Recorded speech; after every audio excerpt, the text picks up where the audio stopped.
Hello and welcome to the Powerful Personal Brand Podcast. I am your host, Claire Bahn, and on today's episode, I'm very excited to be joined by my co-founder, Gordon Gooch, yet again. Gordon, thank you so much for being here today. Happy to be here. Yeah. All right. So today's podcast is a little bit, we basically saw a LinkedIn post, and we'll make sure to link it. Basically, the LinkedIn post was from someone named Anna Rice, not Anne Rice, but Anna Rice.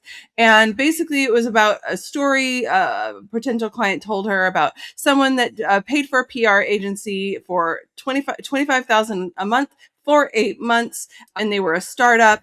And, all of these reasons why this was a bad idea. Anyway, they ended up doing 8 months, $25,000 a month, and got no press. So basically, there were some things that were outlined and things that people talked about in the comments. But Gordon and I thought that the whole point was actually not discussed. And we wanted to take this opportunity to discuss why we think it was a bad idea. And it wasn't anything that anyone named on that particular post. So we're doing a podcast about it. Basically, when we take on a PR client, we don't, if I can't control their narrative, if I can't control their brand, we don't do their PR.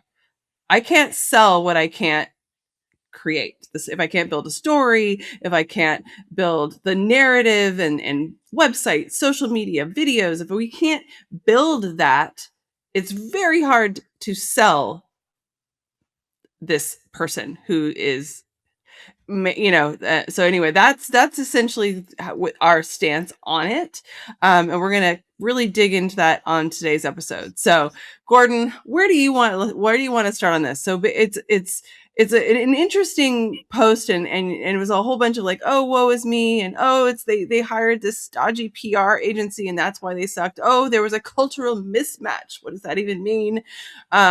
All these other sort of things, but ultimately nobody built the brand. They even said in there, they had some jack of all trades, really young marketer that did everything, but there was no one up there saying, okay, we need to who is this? What is this company? Who is the CEO? What are you about? What are you for? And then I can say, okay, this is how I can pitch you. This is who I could pitch you to. And all of your story and everything is out there. People can Google it. You look awesome. You already have a following. There's already momentum built on the social media videos, etc., that were put out. But ultimately, that's not what was done. So, Gordon, what are your thoughts on this initially? Well, I guess initially when I read it, what I thought was, well, here was a total misunderstanding of how PR and publicity have changed, right? And I think that you outlined a lot of the good examples in the past. My reputation alone with particular friendly journalists could pretty much guarantee you at least a quote or maybe an article or maybe a placement on a TV, news cycle, right? Mm-hmm. But that doesn't exist anymore. And so traditional PR, whatnot, it's not uncommon, quite frankly. I think the 25K a month without any outs and you get nothing. I mean, that's painful for a startup. I mean, if you're a Fortune 100, you're like, whatever, right? Mm-hmm. So I think that your whole concept that you talked about, which was if I don't package this potential for a journalist in a way that when they do their due diligence, and they will, and they don't find anything other than the story that I'm trying to tell them, oh, you should interview this guy because he's great and he's done these things and they have a startup. And so don't you want to talk to him? As opposed to, hey, I have a client. I think that it's really great. The narrative is perfect. And here is where you can see him exercise his expertise. There's his thought leadership. And look at all the people that are reading it. Oh, his social media. Oh, he's on multiple channels and look at this audience momentum. Oh, yeah, by the way, here's his videos. You could actually see and hear him answer questions. Okay, then what does the journalist do? I've got somebody who's an enigma, right? Who you tell me, you, the PR person, tell me is a great guy and a great story. It's going to be amazing. Or I've got this person over here who's got audience and following, and I can read what he thinks. I can see what his social posts are. I can literally see this guy answer questions or talk on video. Who am I going to pick? Well, Okay. And hold so on. I think that's a good point. So I want to interrupt quickly because I think there's a Sure. clarification. So you said Okay. that, you know, pitching to your friendlies, it doesn't exist anymore. That is false. So I want to make sure we go back and rewind on that. You can still Okay. pitch your friendlies, but we're in a different position now versus like 10, 15, 20 years ago, where now I literally got flashbacks. I'm kind of like thinking of like, Superman, where, Daily Planet, they're like, I've got to get eyes. I've got to have sensational headlines and things like that. So ultimately the goal is to get eyes on these articles. It's not to do a favor for some person that you might like. You ultimately want to make sure that, great, here's a great person that can, give me a great quote, but they're also going to share it on their social media, things like that. We're going to get some momentum because that person also has momentum. So while it does happen that your friendlies can, put, oh, thank you so much for the intro, that's a great person. Ultimately, they need to sell ad space and things like that. So they need eyeballs. And if they can get more eyeballs because, this startup has 1,000 followers, but there's another, maybe not as much of a startup, not as early stage startup with a CEO that has 1 million followers and the company has 500,000 followers. That is who they're going to quote.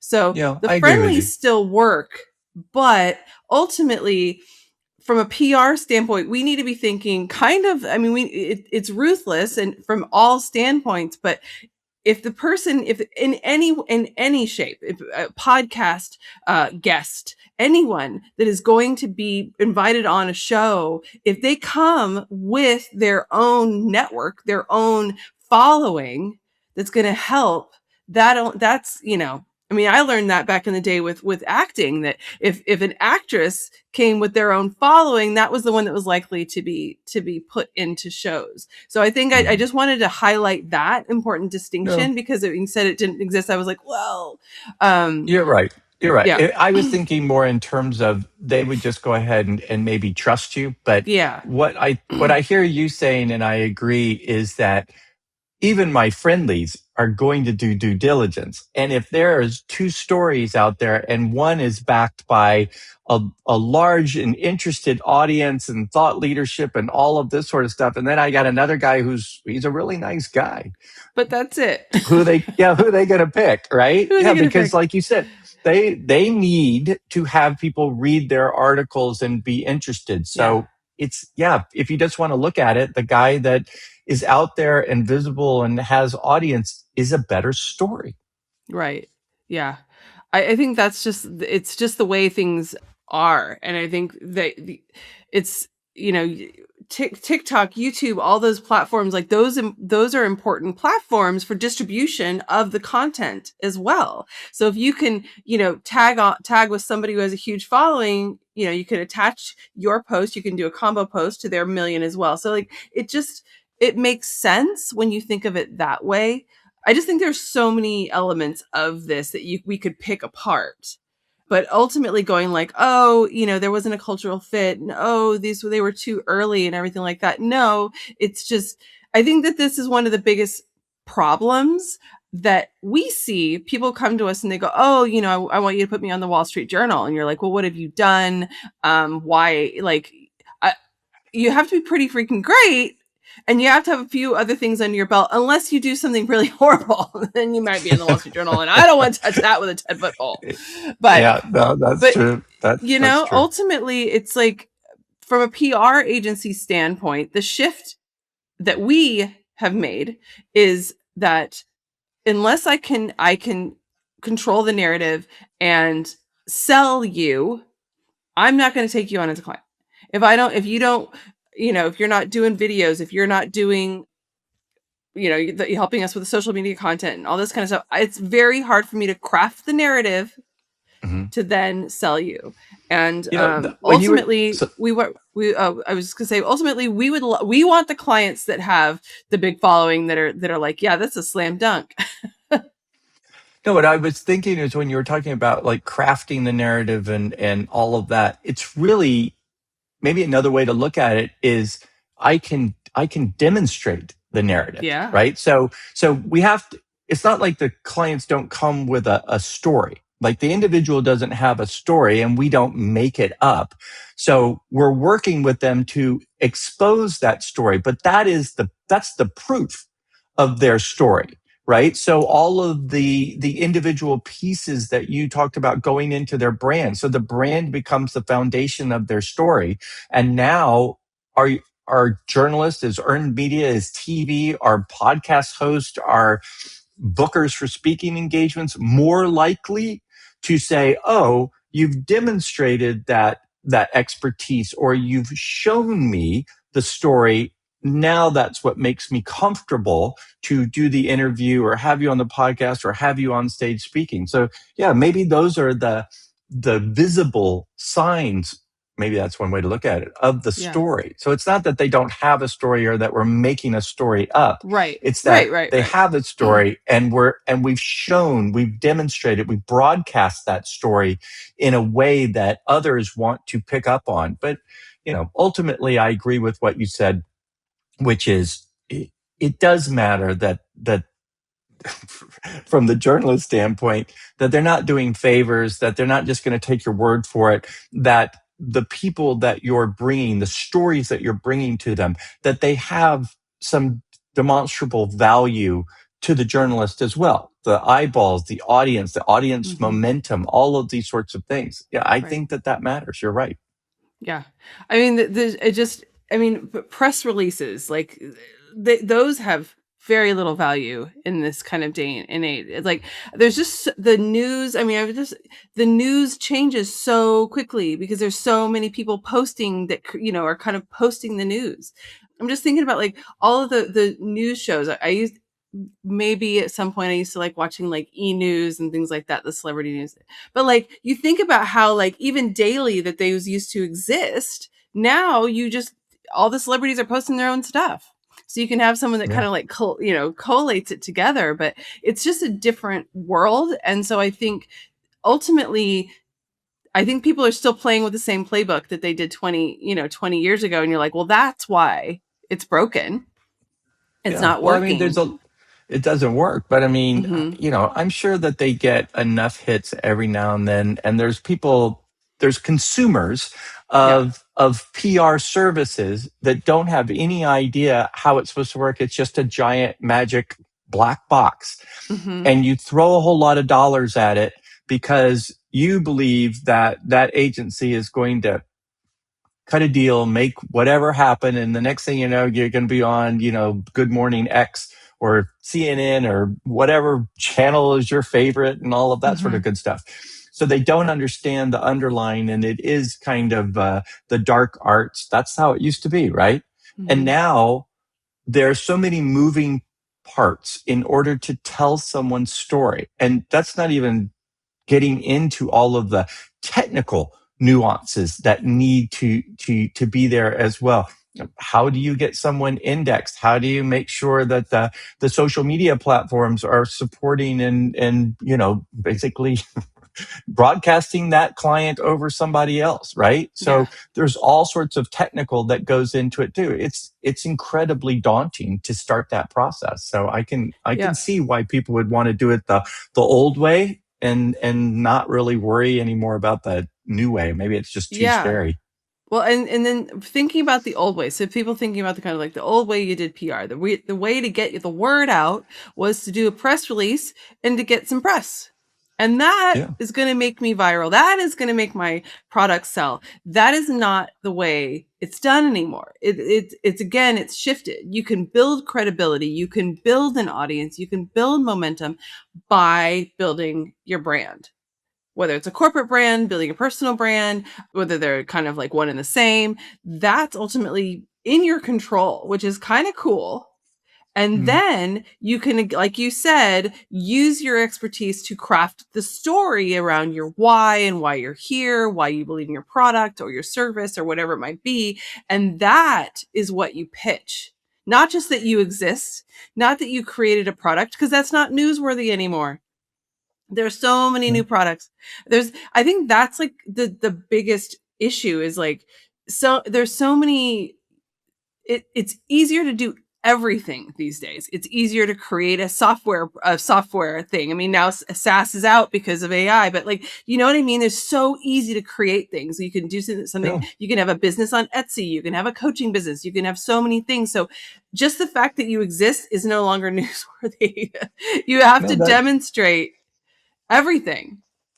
that is a good point. I heard some story. I'm not going to get it right, but basically, people today are carrying around in their pocket a full blown broadcast network that in the 1950s would be millions and millions of dollars and so many people helping run it and all of this sort of stuff. You don't need it. So, Hmm. so you're right. People have the capability to distribute, broadcast, whatever you want to call it, their brand. Yeah. But there's a little bit, so that's the technical what level or difficulty, the challenge is gone. Okay. Hmm. So then what's left in order to be successful at building a brand? Just because everybody can do it Right. doesn't mean that they're going to do it successfully. Doesn't mean that Right. it's easy to build a brand. There's a lot more that goes into it. But yeah, so I think that you're right. I totally agree. Press releases and you know, no ding on the press release Yeah. companies that I exist mean, out there, but yeah. but still, does anybody really spend a lot of time thinking about that? You're right, Yeah. because it's not necessary. And the fact Yeah. that you just merged with so and so and you've got a couple of quotes and it's going to get broadcast, you have probably greater reach on social and Yeah. YouTube to talk about it Right. than that one-off press release. Yeah.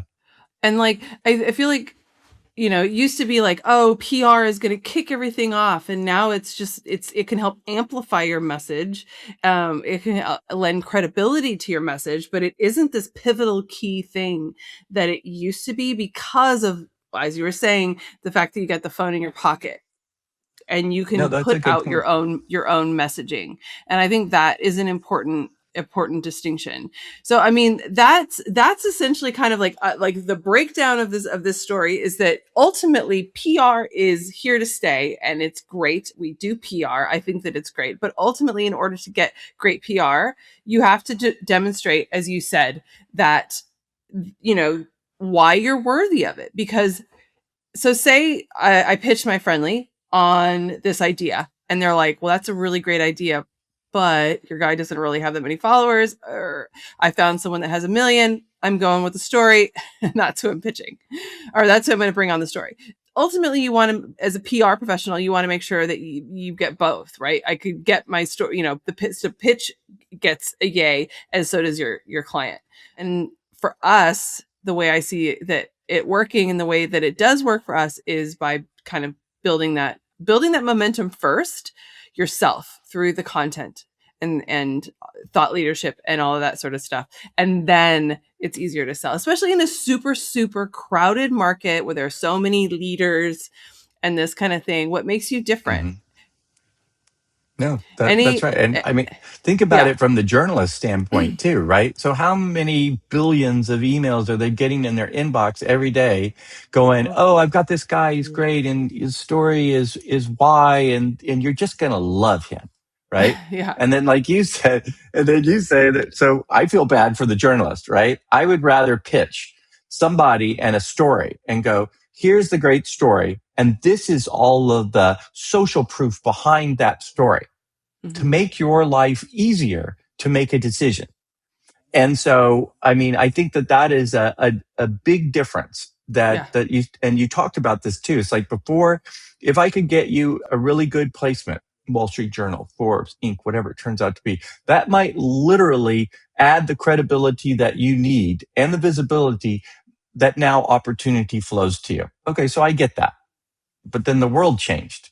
And Hmm. so your whole concept of PR is not, the journalists are no longer the gatekeepers to visibility, really, right? Hmm. They can amplify.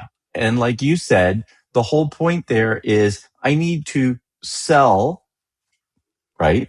Yeah. A product, but a fully formed product, not just a great story, but all of the bits and pieces that sit behind it that are going to make you want to interview my client as opposed to somebody else's. And by the way, I'm going to bring X thousands, hundreds of thousands of ready eyeballs who are Yeah. definitely going to want to read that article because they're already following me.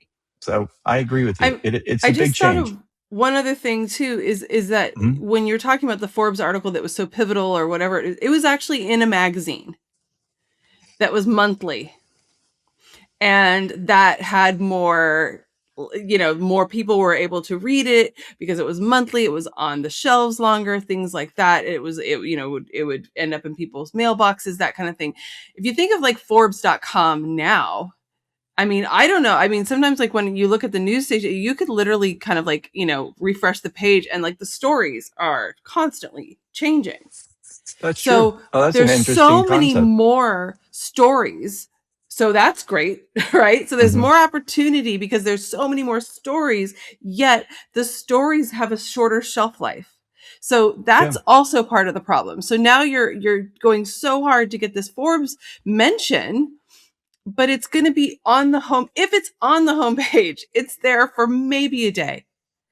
Yeah. And so it's, again, it's changed. It's like somebody, I mean, it's like social media posts, someone freaking out over one social media post and being like, oh, it has to be perfect. Like, no, you need to just be doing so many that, and they're rotating through.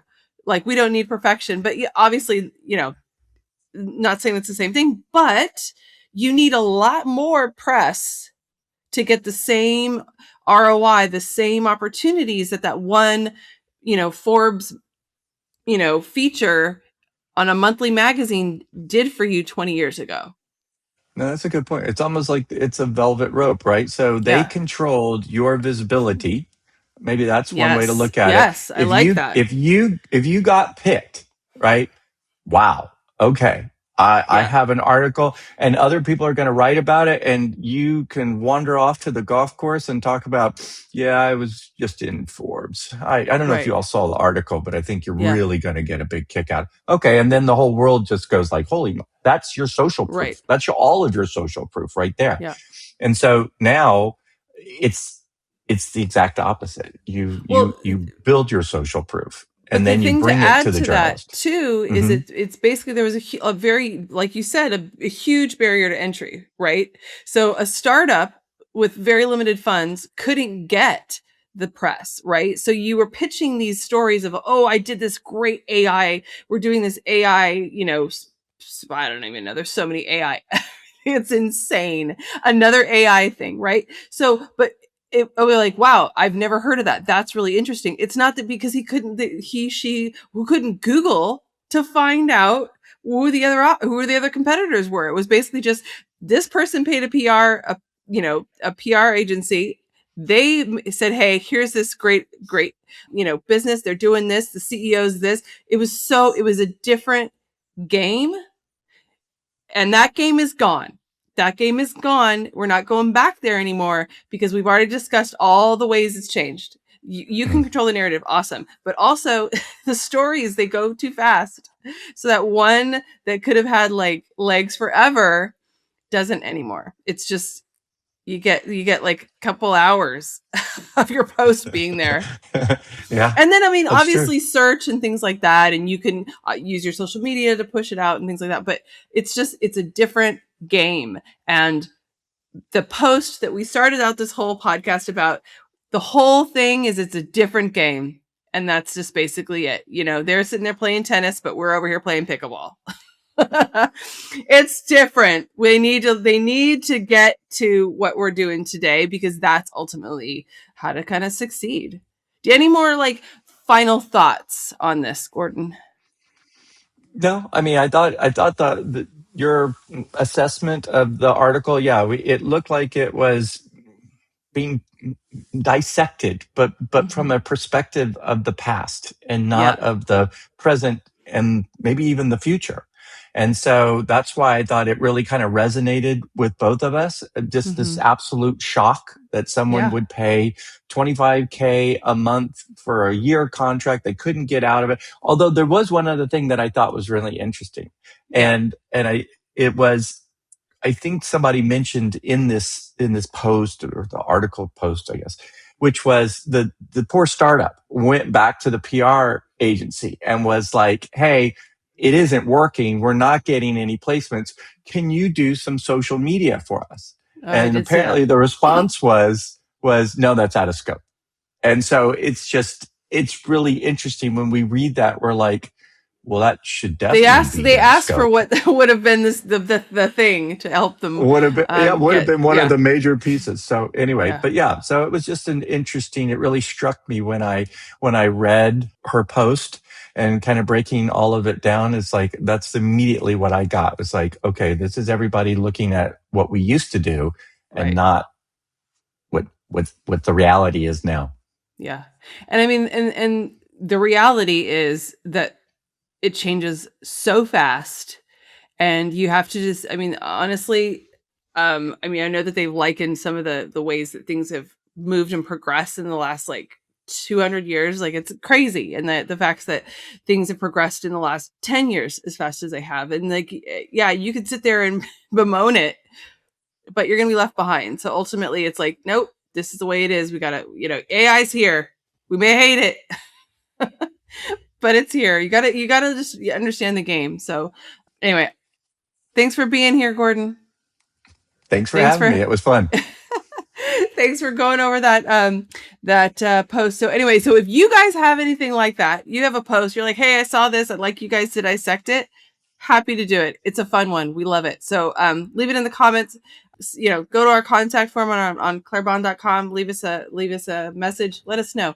Happy to do specific posts. And sometimes you don't know what you don't know. So if you don't know that these exist, then there's no way I can comment on it. So let us know. We love to throw our hat in the ring. We love to be able to kind of dissect it, right? It's kind of fun.